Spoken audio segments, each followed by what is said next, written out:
pleased to have a special Coleman conversation with a good friend, Ken Rosenthal, in SBA 504 secondary market on the first lien. I will have him explain that. But I used good old Chat GPT to say, hey, what questions do I have to need to ask Ken? And it said, ask him about being a 6-time U.S. national world aerobic champion. What the is that? It has so much to do with lending, doesn't it? I know. I love it. And by the way, in your honor, I am so much appreciated. And you have to tell me, and I'm flashier than you, which you should be embarrassed about. But tell me about the necklace and what does that represent? First of all, you have to open with aloha. I'm going to let you do that, all right? Because okay, you are based in Hawaii, on the island of Kauai. How long you been there now? Oh, since 2010, so 15 years. And I think that's awesome. You were the innovator of remote work. Yes. And you said, hey, I can do this anywhere in the world, and I want to do it in Hawaii. So good for you. Exactly. Anyway, not just Hawaii, but Kauai. Tell me about this. Kikuyu nuts. So whoa. Kikuyu? Kikuyu? I'm not even going to. Yeah. Kikuyu nuts. And it's a Hawaiian tradition. So when you come to Hawaii, if you check in a hotel, they're going to give you a lei. And typically they give the female the flowery lei and the male gets the kikuyu nuts. Well, you must go to better hotels than I do because I've never gotten those. Next time I come over, I will ask you for a I will give you a lei. Well, I appreciate you dressing up formally for this. I reciprocate. What do you mean a six? Not once, twice, 6 times. Tell me about that. That's awesome.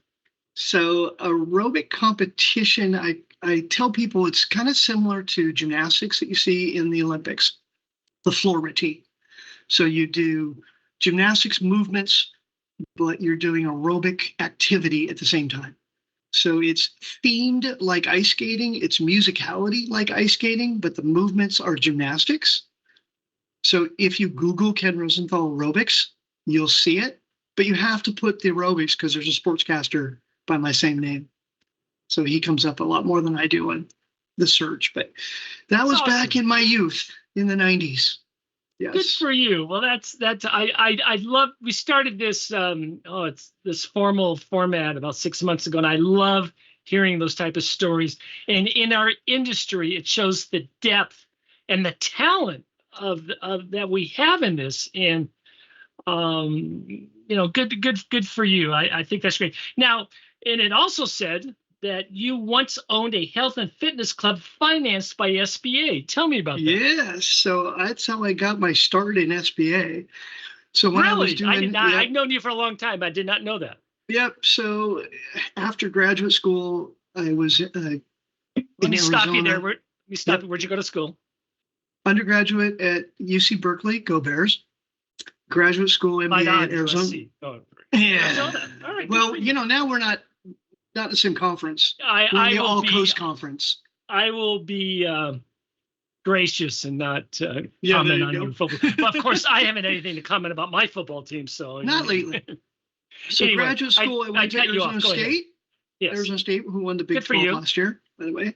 I got my MBA there. Worked in commercial real estate as a real estate broker, actually. Okay. Moved in Arizona. Okay. Too hot. Moved to San Diego. And my dream. Nice choice. Yep.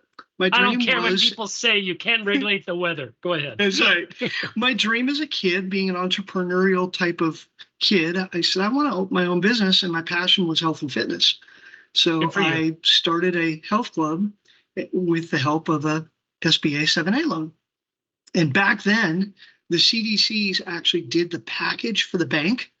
So the bank was Bank of La Costa, who got bought by somebody who got bought by somebody. I think now it's BofA. But they did everything. They got it approved. I'm like, great, we're approved. They go, well, now we got to go through the SBA. So you got to go through this company called the CDC. I'm like, what? And they're going to prepare all the SBA forms for you. Okay. Anyway, now, long story short. Did you get a 504 loan or 7A loan? 7A. Okay, go ahead. Because it was to start the business. We didn't buy a building. Okay, all right. And then a few years into it, we had a partnership split up. And so, all too common story, nothing to be ashamed about. Yeah. Right. And my dad said, well, time to get a real job. And damn parents. Yep. And you'd appreciate this. So I actually answered an ad in the newspaper. Who does that anymore? Do we have to do what a newspaper is? Do we need to disclose that anyway? Yeah, maybe. Yes. Yeah. And it talked about lending, and I'm like, okay, this sounds interesting. I went to the interview, and I looked, I recognize this place. Oh, and I went, you guys helped me get my SBA loan. What a great story. What a great story. CDC, Small Business Finance. So I started in 1991. Wow. Yeah. And expanded the role, and I did a lot of 7As, actually packaging when I started, even though we're a 504 lender, but that was kind of an offshoot of what we did to help the banks, and became a pretty solid 504 lender. And over the years, I mean, I think in my heyday, I did 100 loans a year. Good for you. And in 2010, after 20 years of doing what I call retail, which is where you're directly with the business, I decided to take over our wholesale division, where we represented, and still do, Morgan Stanley on the 504 first mortgage nationwide. So I went to my boss, Kurt Chilcott at the time, and I said, do you care where I live? And he's like, you live in Rancho Santa Fe. Sure, I don't care. It doesn't matter. He didn't know at the time. So like, well, I'm moving to Hawaii. Yeah, he didn't know that was better. But anyway, go ahead. No. Yeah. So I actually didn't tell anybody for the first couple of years. I think I was one of the first people you told, and you said, don't tell anybody. Yeah. I snuck out, so to speak, because, the perception back then. Of course. Yeah. Terrible. Now, no big deal. Now I use it as a marketing tool. Yeah. I get your emails every Monday with Mahalo. I'm probably not pronouncing that right. No, that's pretty good. But I love your marketing in terms of how you're branding yourself. Go ahead. Yep. So it's a combination of the Aloha spirit, so how we try and treat our clients and our business with that same Aloha mentality, as well as it's a little bit differentiating factor. And I go to about a dozen conferences a year, and I wear shorts and flip-flops. It's part of my MO, right? I haven't worn a tie since 1991. Good for you. Good for you. Really in the weeds question. No one's going to know that. Did you work with Art? Yeah, Art was. Can you in my office? Okay, tell me, for those of you who don't know, give Art a minute Goodman. About Art, who he was, and how important he was for the industry. So Art Goodman literally was either a father or grandfather of the SBA 504 industry. Actually, when I started, it was 502. 502, 503, and then 504. Word. Yeah, going back. Wow, so Art, that is for whatever reason, we hit it off. And Art had a very tough exterior, but he was soft on the inside if you got to know him, which not many people really did. But Art was really like a father to me. And there are probably in our company now 4 or 5 what we call legacy employees that go back that far, because he passed away in 96. Yeah. But he was truly a legend. Yeah. And taught me a lot. Yeah, I'm glad we mentioned him. 30 years later, very few people know of him, but he's still in my heart. And I like how you said the grandfather and father of 504. They even have an award. You're NATCO right. Has a Art Goodman It's still called the Art Goodman Award. Good. Yeah. And we have an Art Goodman scholarship at the CDC, which gives money to kids going from I think it's community college to full 4-year schools. Thank you for that. I think that's important to recognize those who have come before us. Let's get in the weeds. Tell me about the 504 secondary market. Go ahead. Tell me about it. So for clarification purposes, a few years back, I actually changed the name to Wholesale. And the reason is that most people think of secondary market as 7A, where you sell the guaranteed portion. And it's just an entirely different animal. On the 504 second mortgage, when they sell the bond on Wall Street, that's also called secondary market. So when you talk about the first mortgage, which the CDCs call a third-party lender, or a TPL, if the bank wants to either sell their loan or we originate it for the bank, I just said, it's probably easier to call it something different. So I called it Wholesale. And at the time, there were 10 wholesale players on the market. Now there's 5. There aren't very many. We happen to represent 3 of the 5, and I can send deals to the other 2. So the 5 simply are Morgan Stanley, who we represent, New York Life, who we represent, Momentous Direct Capital, which is our company that takes that money that's kind of part of the New York Life, City First, who we represent, First Citizens Bank, who's nationwide, and Bancorp. Those are the 5 players. And it used to be we had 10 back in the 2006 days, but at least there's 5. And I can say that now I probably can say if a lender or a broker or a CDC has a deal of any type, I can find a home for them. I might not be able to do it with our programs, but there are even lenders that'll do equipment. There are lenders that do hospitality. Not us. We're multi-purpose only, and it's been our niche for quite a long time. Our other niche is 25-year fully amortized fixed for life, just like the debenture. That's really the advantage of the 504. You have got to be excited about the administration's push into real estate for manufacturers. Tell me about that. So I think it's huge in a couple coasts, right? In California, in Florida, I don't think it's going to make a difference in Kansas because you're not going to have a lot of $20 million buildings. But today, if you want to finance a $20 million building, your first mortgage lender typically goes 60% loan to value. You got 5 or 5.5 on the debenture. And if they, God forbid, if they have any other financing out there, but it's limiting. And in the middle of the country, not a big deal. But in California and Florida and New York, you might have $20, $25 million buildings for a manufacturer. And so it is going to help quite a bit. I think it's good for you. Very nice to have a $25 million deal. You can go 50, 40, 10. Ken, I'm a bad host. Give me a 504-101. We should explain what the program is. 504-101. I like that. You like that? Yeah. So even though it's 504, just happens to be those nomenclature. It's a 50, 40, 10 typically project, meaning the borrower puts 10% down. The first mortgage lender, which is huge. Absolutely. First mortgage lender, aka TPL or third party lender, the bank, or in our case, non-bank lender, because Morgan is a non-bank lender, Momentous is a non-bank lender, New York Life's a non-bank. There's no relationship. But the third-party lender is in first position for 50%. The SBA is in second position for 40%. The SBA doesn't lend the money directly.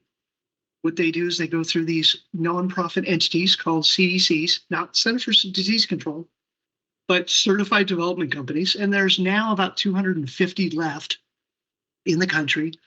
About 100 are pretty active, about 50 are really active. There's a lot of them that are part of government offices that aren't very active. So they process, underwrite, and do all the work to fund the second mortgage. But that second mortgage, a bond is sold on Wall Street once a month, and investors buy that, and it's backed by the full faith and credit of the U.S. government. But it's processed through these CDCs. Tell me what the rate structure is on September 2025 on both how the first structures it and, more importantly, how the second is structured on the interest rate and why this is so attractive for a Main Street entrepreneur. The huge thing about the 504, which is so much different than conventional, and even 7A, is that if you barely qualify as a small business or you're a slam dunk, the first mortgage is what we call risk-based pricing. The stronger the deal, the better the pricing. The second mortgage is a one-size-fit-all. So the second mortgage is a 25-year fully amortized fixed for life. Today it's 6.3.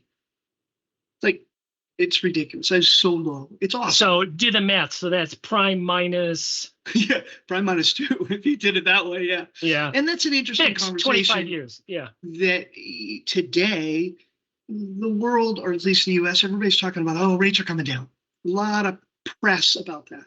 But those rates that are coming down are really, we know in the industry, that's the discount rate, which affects the prime rate. That affects 7A because it's based on prime. It doesn't affect 504. 504. Because the 504 rates are really set based on 10-year treasuries. And 10-year treasuries have already had this built into the market. So the second mortgage is in the low sixes, 25-year fixed. The first mortgage can be as low as, for us anyway, 6.25 today, fixed for 25 years, and as high as probably 7.5, depending on the risk of the deal. Because every lender has their own risk tolerance. A riskier deal, a little bit higher rate. But they still get, even if you have a hospitality deal, it's going to get a 10% first. They're still getting a 6.25 second. Right. And there's no prepayment. There is. Oh, so I'm sorry. Yeah, correct. There is, yeah. And actually, the prepayment is fairly steep. It's the declining 10, starts with the note rate, goes down 10% a year for 10 years on the second. Right. And it's an all or nothing. Either you pay it off or you can't pay extra. You can on the first. And the first is going to be equal or higher of a rate.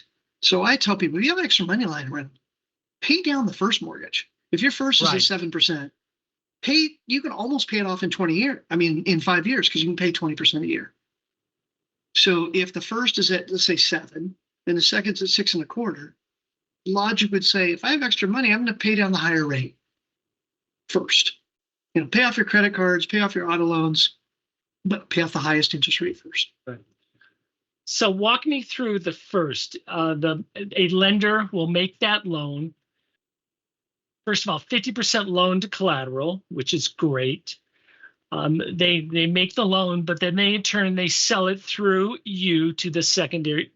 Wholesale it through you to an investor. Is that a better terminology? Sure. Yep. So tell me what are the advantages to the lender to do that? Bluntly, how much do they make? Yep. And finish up. Why is this such an attractive product for the investor? So I'll start with it for the investor. So Morgan Stanley is an example. They're doing it for one reason only. They get CRA credit. So they became a bank in 2008. And they're like, okay, what does this mean? You're going to be regulated. Okay, I'm regulated. What do I have to do? You have to do this thing called CRA. They didn't know what it was. And they found out. CRA, yeah. Yeah, right? So long story short, if you do a 504 first mortgage, you get CRA credit. That's the number one and biggest reason. Is it a decent return for them? Sure, depending on their cost of capital, but they don't make much because we service the loans. They pay us for servicing. They pay a premium, which is basically a referral fee based on the rate. And that's typically 3%. Thank you. Okay. Yep, typically 3%. And that is a fee the bank gets to take and book immediately. Yep. Yeah. Yep. And that's a huge advantage because to the bank. And they get the loan off their balance sheet. And what's changed over the years is we don't do a lot of what you refer to as loan purchases, where the bank books it on their balance sheet and then sells it. We do direct fund, which means we'll fund at closing. Oh, so let's say it's table fund. Let's say it's Coleman National Bank. I'm sure you'll find a bank sometime in your lifetime. You're like, I won't do that. So Coleman National Bank, you could book the loan. Oh, there's a Coleman, Texas. There you go. You could book the loan. You have to do the full underwrite, documentation, legal, everything, and then turn around and sell it. Or you could just refer it. We do all the work. We'll do the first. We'll take care of the bridge loan, and we pay you a fee. You have put out $0, so it's an infant return on investment. So you're going to make, say, 3 points on a $2 million deal, $1 million first mortgage. You're going to make 30 grand, and you put out $0. All you did is you found the deal, which is huge. You help shepherd it. You're the retail face to the client. We're wholesale. We're behind the scenes. So we're going to say, hey, Bob, we need this checklist of material. You're going to turn around and get it from the customer because you're the retail face. So that's your role. Do you have to get your underwriting department involved? Nope. It's just you. And that really is an advantage for the bank. The other advantage is there's no relationship that you're going to lose. So as a local bank right now, relationships are huge. And so deposits. We say, and deposits, we don't, Morgan Stanley is a bank in name only. New York Life isn't even a bank. Yeah. Momentous is not a bank. So none of us want the relationship. So you keep it, which is awesome. And we just help you win the deal. Because Coleman Bank let's make you a national bank instead of a state bank. I love Coleman it. National Love it. Bank is not going to be able to offer a 25-year fixed rate in the sixes. There's no way. You don't have the It's capital. not going to happen.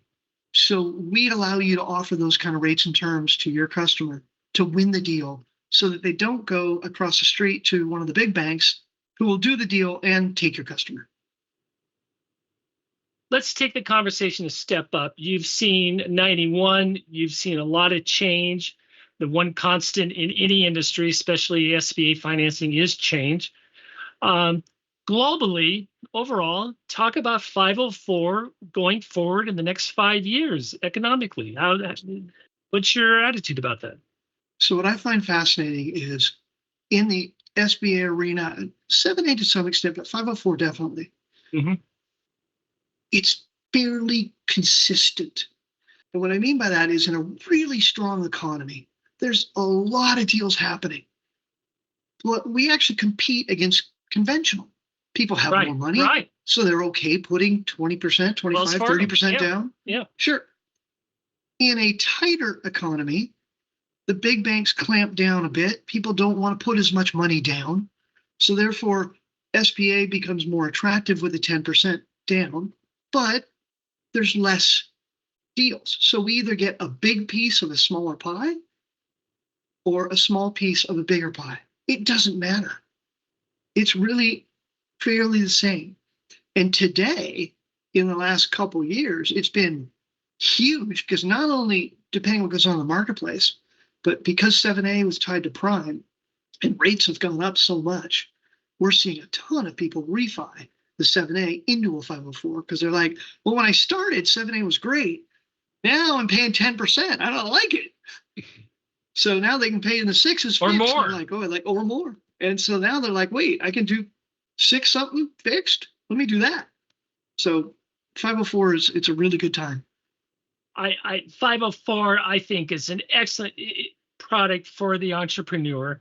First of all, that 10% is huge because they're not, if someone requires 20%, they're not taking that extra 10% and going off to Kauai. Right. They're taking that 10% and investing back in the business, which is what you want. Exactly. And reinvest in the business, create jobs. And, I'm a nonprofit guy, employed by a nonprofit. We're economic development professionals. So everybody in the business is in it for different reasons, but ultimately to help the small business grow and to stimulate our economy is what drives me. And that's kind of a really cool thing. Yeah. It's the only thing I miss, though, about being retail. When I was retail, I actually sat down face to face with the small business owner. Now I'm a step removed. So I do miss that aspect of it.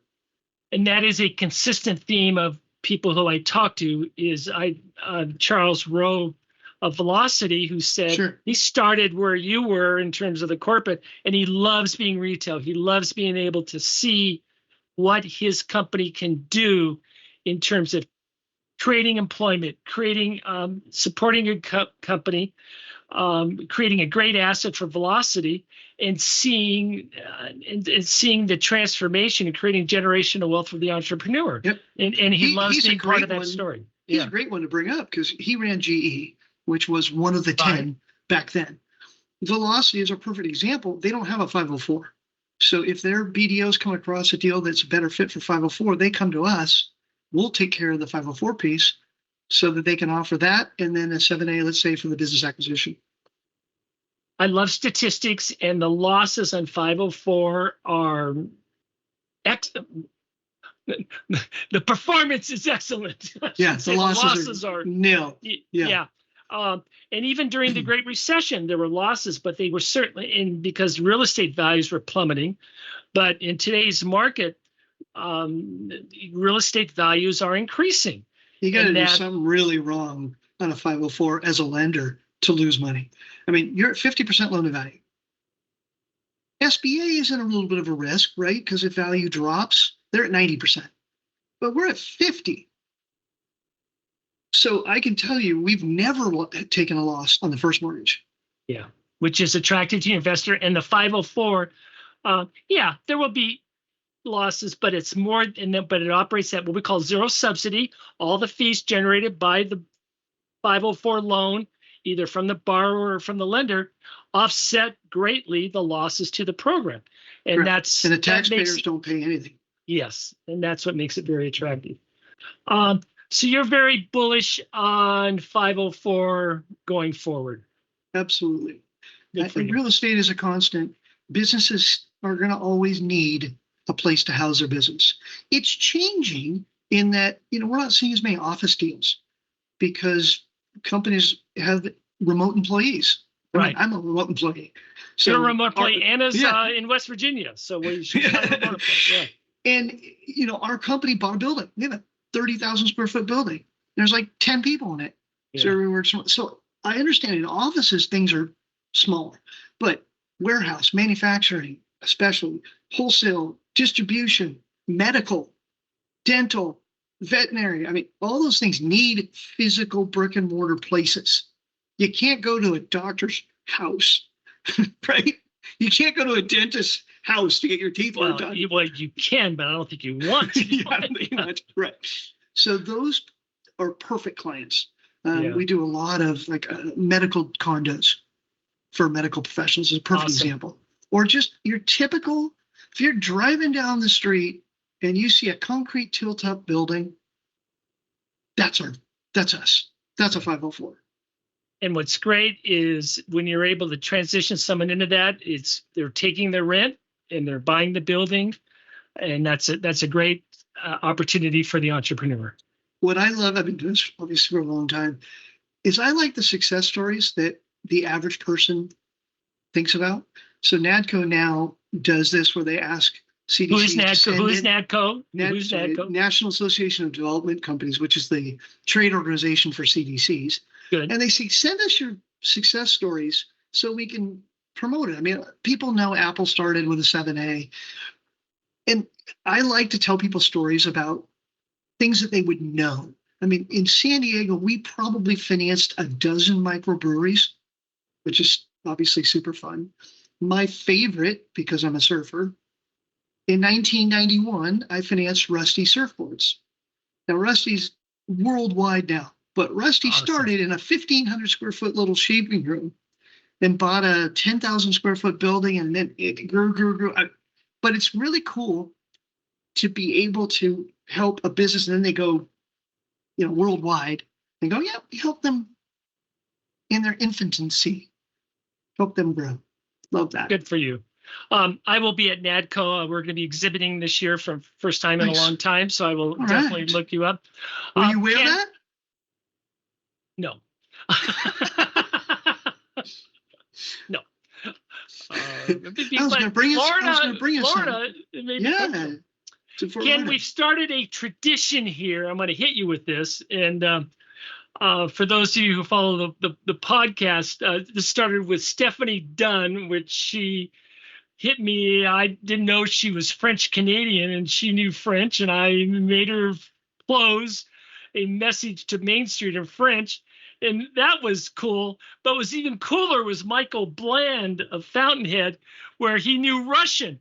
And Ken, when he spoke Russian, all that was missing was the cigarette and the shot of vodka. The accent was right on. So we're going to close. I want a message to Main Street of how important the 504 program is, but I want it in Hawaiian. So the only thing that I can't do, because it's only noon my time, is I would have a Mai Tai, right, to make it more authentic.